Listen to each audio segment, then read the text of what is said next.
Ampun Gusti. Para tamu menyebut diri mereka Ki Ageng Jembar Jumantoro dan Santalima. Mohon perkenan menghadap Gusti. Terima kasih atas laporan Kiai. Yang mana sesuai dengan laporan para bawahan saya tentang seorang tokoh baru yang bernama Aji Basah Pamungkas. Bukankah demikian, Temenggung Wiralaga? Benar, Gusti. Munculnya tokoh baru itu sangat menarik perhatian. Karena seorang diri mampu mencaplok wilayah-wilayah di bawah kekuasaan Mataram. Aji Basah Pamungkas memang tokoh sakti Mandraguna yang pilih tanding. Tapi hamba yakin, jago-jago Mataram akan sanggup menghadapinya.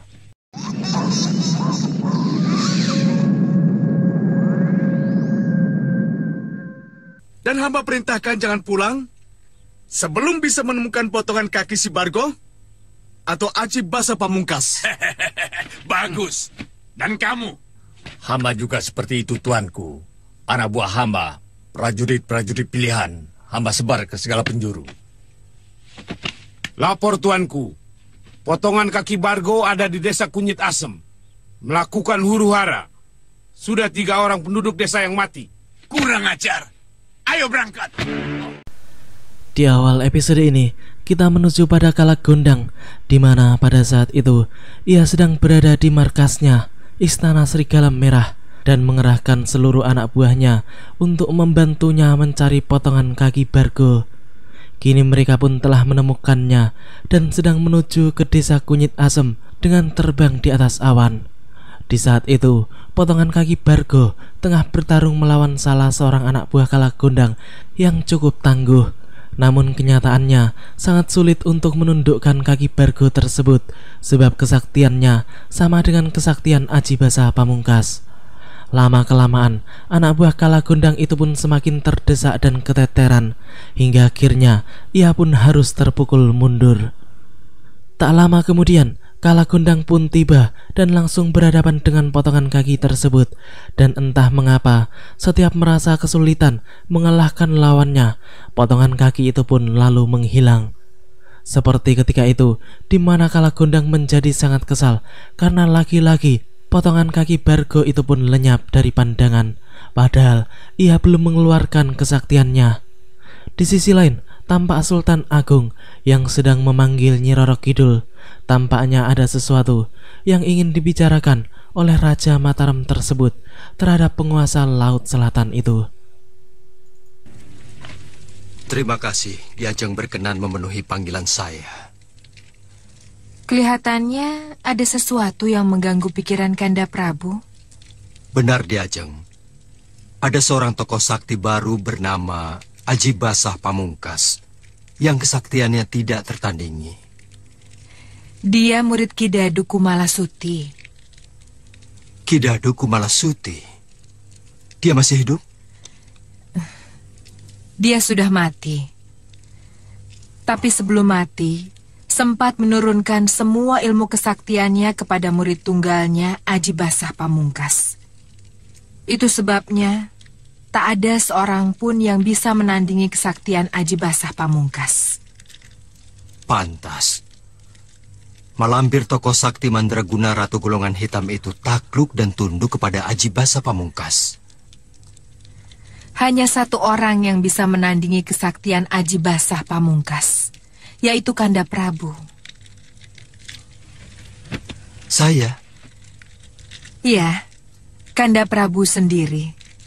Kanda Prabu secepatnya pergi mencari Aji Basah Pamungkas sebelum dia sendiri yang datang ke Mataram. Mendengar penjelasan Nyi Roro Kidul, Sultan Agung pun merasa bahwa tidak mungkin dirinya meninggalkan Mataram dalam kurun waktu yang lama hanya untuk mencari Aji Basah Pamungkas. Ia pun kemudian menanyakan apakah tugas itu bisa diwakilkan kepada orang lain ataukah tidak. Dan ternyata jawaban Nyi Roro Kidul pun membuat dirinya bisa menjadi tenang. Hanya 3 orang yang bisa mewakili Kanda Prabu. 3 singa Mataram? Pilih salah satu di antara mereka.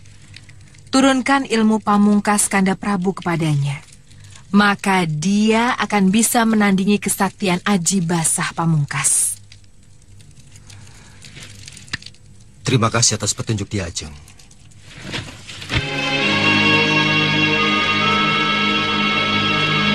Salam sejahtera untuk Anda, Prabu. Ya, akhirnya kini Sultan Agung pun mengetahui tentang siapa itu Aji Basa Pamungkas dan bagaimana cara mengalahkannya. Sebab ternyata hanya dirinya sendirilah yang mampu mengalahkan tokoh sakti baru tersebut.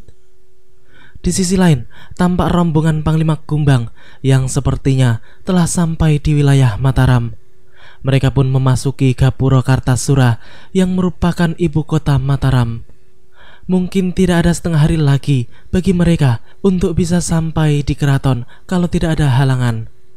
Akan tetapi mereka tidak menyadari bahwa mereka sejak kemarin telah diikuti oleh Hiralal Sangker yang tampaknya sedang mengincar Bargo dan Raden Samba. Namun ia tidak melihat keberadaan Raden Samba bersama dengan rombongan tersebut. Mendadak saja orang Hindustan itu pun didatangi oleh 3 murid Mak Lampir yang akan menjemputnya. Namun ia tidak mau. Ia pun hanya menitip pesan kepada Mak Lampir bahwa ia sedang mengejar rombongan Raden Samba menuju keraton Mataram. Akhirnya ketiga wanita siluman itu pun tidak mau memaksa. Mereka pun segera menghadap kepada gurunya untuk melaporkan hasil temuannya dan pesan dari Hiralal Sangker tersebut. Tepat dugaanku, Kiai Ageng Jembar Jumantoro membawa Hiralal Sangker ke keraton. Tidak, Guru. Tidak, maksudmu? Dia sendirian. Bagus. Berarti dia sudah lolos dari tawanan musuh. Hah? Kenapa tidak dibawa ke sini? Dia tidak mau, Guru. Katanya laporkan saja aku sedang mengikuti Raden Samba yang sedang dibawa musuh ke keraton. Panglima Kumbang. Pasti Panglima Kumbang yang membawa Raden Samba ke keraton. Bagus. Kita semua akan bertemu di Mataram.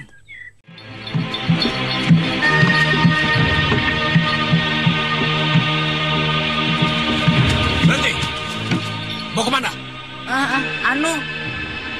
Antar peti itu ke kuburan.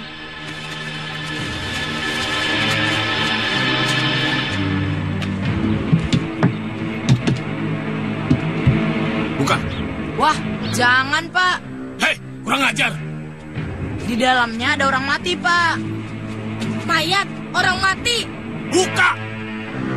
Baik, tapi kalau penyakitnya menular dan tersebar ke seluruh penduduk negeri ini, saya tidak bertanggung jawab. Kalau di Mataram sampai terjangkit penyakit menular, saya akan melaporkannya kepada Kanjeng Tumenggung Alap-Alap bahwa penyebabnya adalah...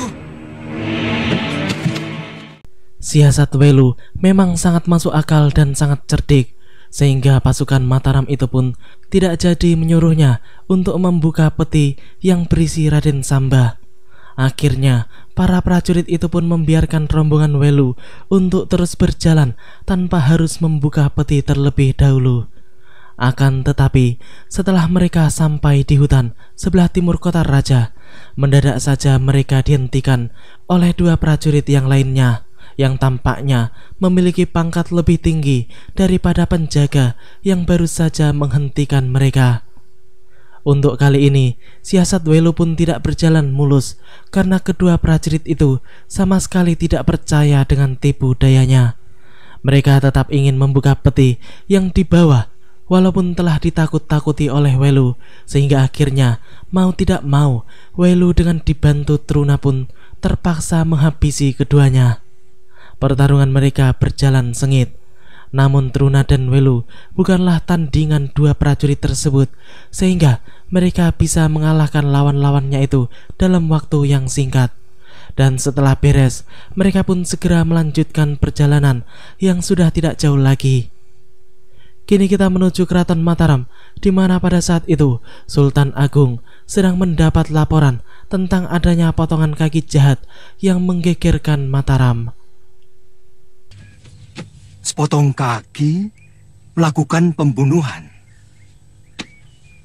Demikian, Gusti.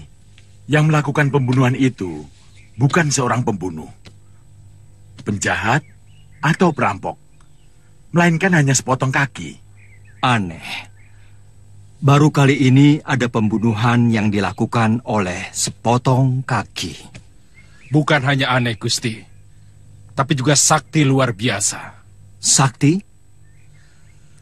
Hamba bersama Punggawa Jimo dan 10 orang prajurit pilihan mengepung kaki itu. Dia melawan, sehingga kami bertempur luar biasa. Hanya sepotong kaki, tapi bisa bertempur demikian hebat.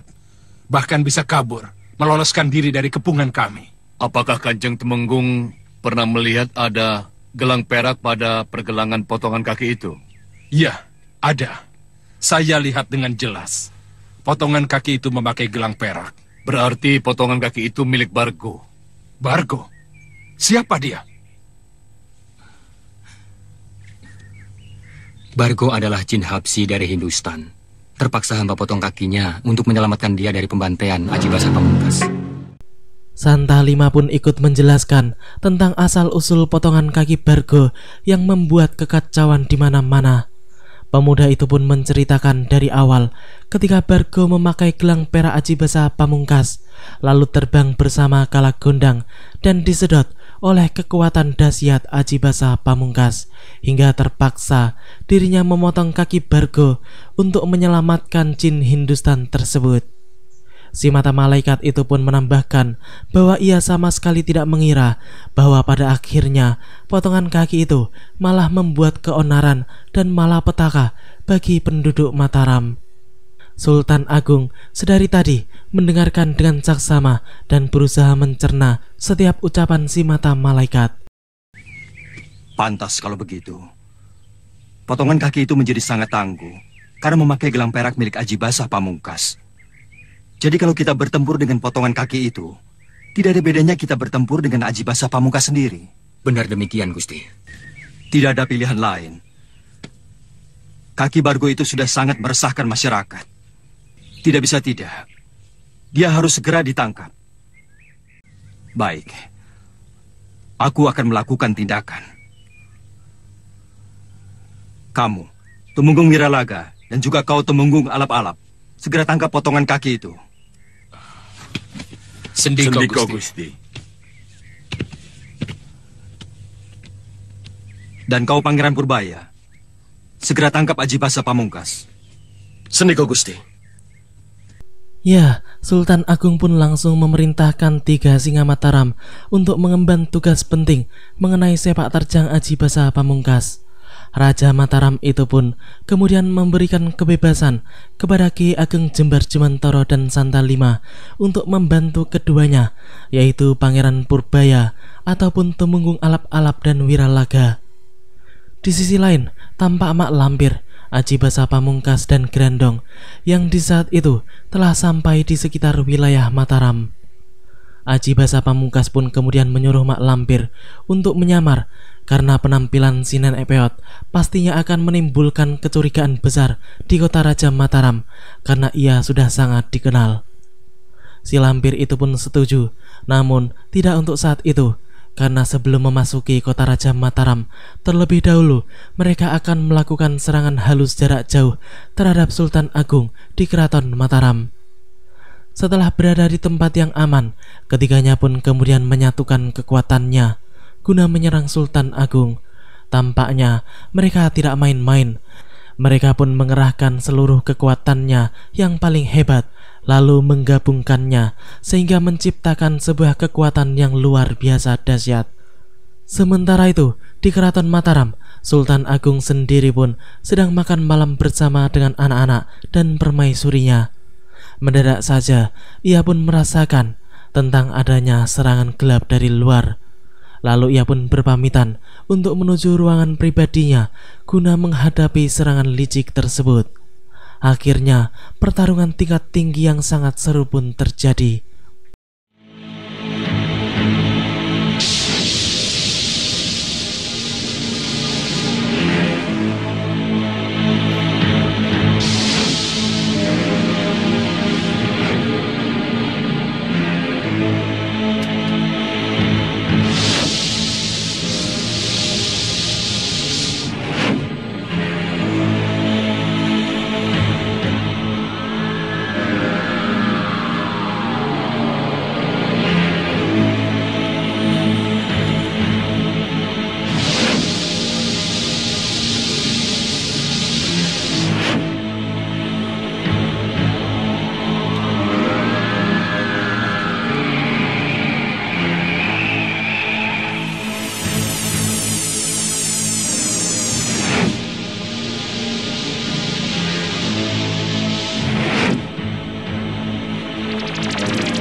kemenangan yang luar biasa, Sultan Agung pun mencoba mengeluarkan ilmu kesaktiannya untuk menghalau serangan dahsyat dari Aji Basa Pamungkas yang dibantu oleh Mak Lampir dan Grandong.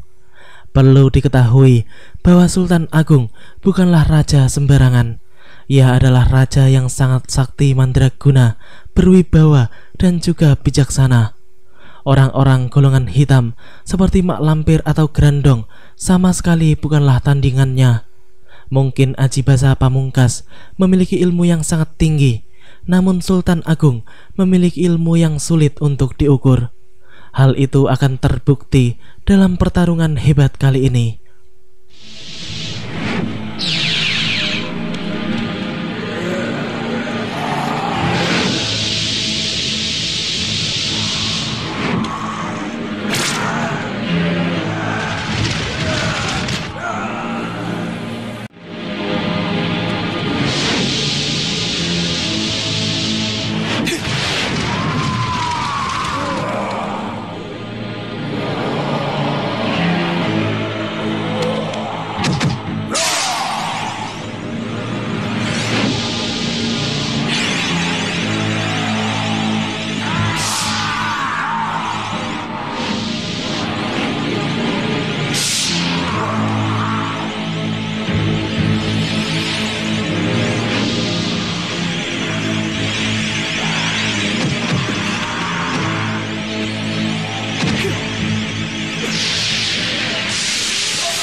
Sultan Agung memang dicaya.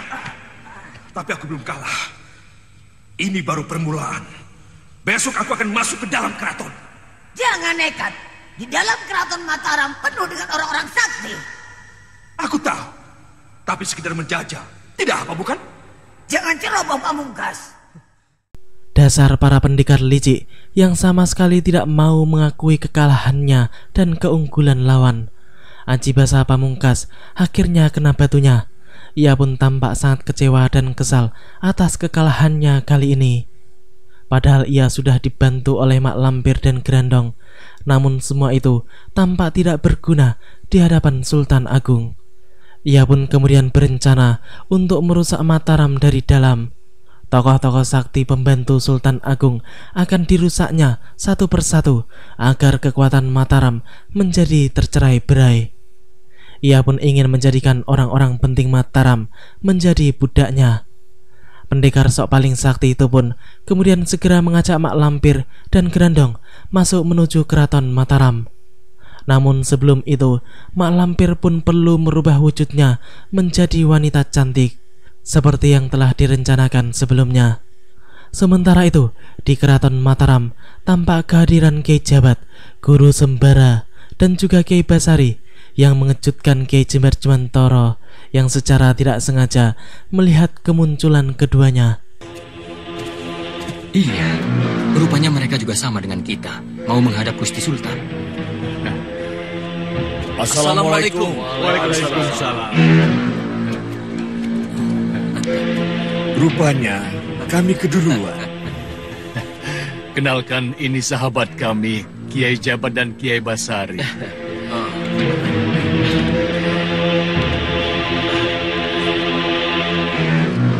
Ada yang mau dilaporkan, Kiai? Benar.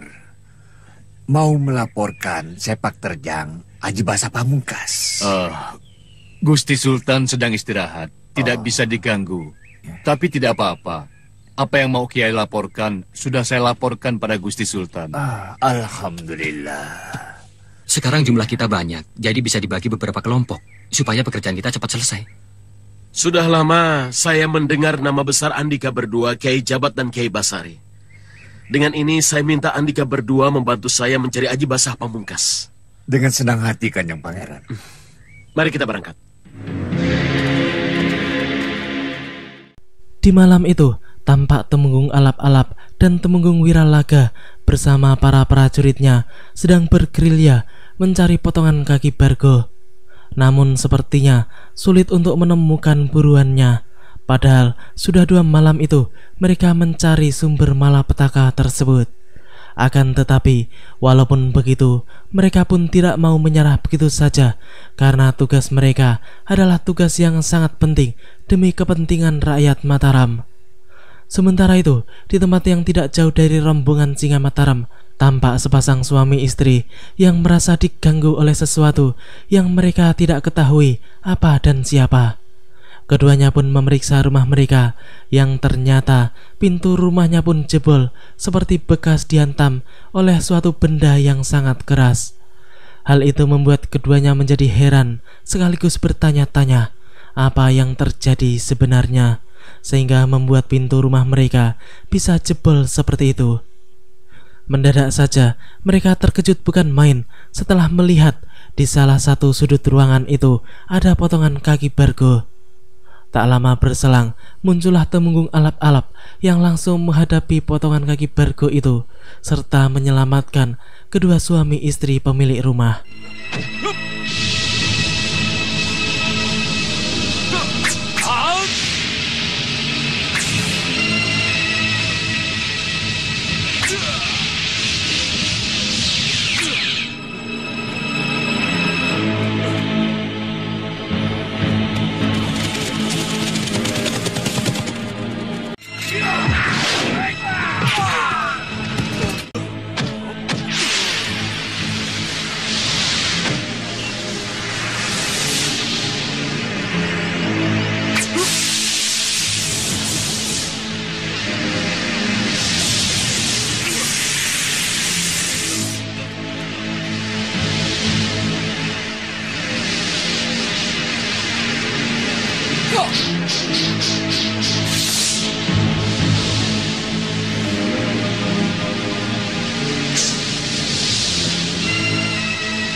Lagi-lagi potongan kaki Bargo itu bisa menghilang di saat-saat ia terdesak, bahkan akan dapat dikalahkan. Sementara itu, sepasang suami istri yang barusan rumahnya dipakai untuk bersembunyi kaki Bargo pun menjadi heboh sendiri, karena mereka merasa di depan rumah mereka kedatangan para pembesar Mataram, di mana mereka merasa itu adalah sebuah kehormatan tersendiri bagi mereka. Sebenarnya suaminya tidak berani untuk keluar rumah, akan tetapi istrinya itu memaksanya untuk keluar sekedar mengucapkan rasa terima kasih, karena mereka tahu kalau orang-orang keraton itulah yang telah menyelamatkan nyawa mereka. Sementara itu di luar sana tampak Santal Lima yang sangat kesal setelah mengetahui kalau kaki Bargo itu telah lenyap, sebab sudah 2 kali ini ia kecolongan, sehingga dirasa hanya buang-buang tenaga saja. Sekarang saya baru percaya, potongan kaki itu memang sakti luar biasa. Dan kebal. Senjata apapun tidak bisa melukainya. Potongan kakinya saja sudah sakti seperti itu. Apalagi pemiliknya? Tidak, Kanjeng Temenggung. Pemilik potongan kaki itu tidak terlampau sakti. Malah yang memberi gelang perak itulah yang kesaktiannya sangat luar biasa. Aji Basa Pamungkas? Iya. Pantas. Pendekar-pendekar besar pikir-pikir dulu untuk menghadapinya. Benar. Mereka rata-rata gentar menghadapi Aji Basa Pamungkas. Wah, Pangeran Purbaya bisa bahaya. Dia sedang mencari Aji Basa Pamungkas. Ya. Ayo, kita cari mereka. Ayo, Santa. Kiai berangkat duluan. Nanti saya menyusul. Ada yang mau saya bicarakan dengan pemilik rumah ini. Baiklah. Setelah semuanya pergi, Santa Lima pun menghampiri kedua pemilik rumah yang sedari tadi telah berada di luar. Sepertinya ada sesuatu yang penting yang hendak ditelusurinya. Ia pun meminta izin untuk berbicara dengan pasangan suami istri tersebut. Setelah berada di dalam, Santa Lima pun duduk berhadap-hadapan dengan laki-laki setengah baya itu. Lalu ia pun menanyakan siapa namanya, yang ternyata bernama Darso. Pemuda itu pun kemudian langsung bisa menebak bahwa lelaki di hadapannya itu lahir di malam Jumat Kliwon, sehingga hal tersebut sangat mengejutkan lelaki tersebut. Loh, Aden tahu? Pantas bagaimana, Den? Orang-orang yang didatangi oleh potongan kaki yang memakai gelang perak itu punya hari kelahiran yang sama, yaitu lahir pada malam Jumat Kliwon. Tapi Bapak beruntung, yang lain semuanya tewas, tidak tertolong. Tidak usah takut, Pak. Potongan kaki itu tidak akan datang lagi ke sini. Demikianlah alur cerita di episode kali ini. Nantikan kelanjutan kisahnya di episode yang akan datang. Terima kasih bagi teman-teman semua yang udah mau nonton. Jangan lupa subscribe dan share, dan juga nyalain notifnya. Assalamualaikum warahmatullahi wabarakatuh.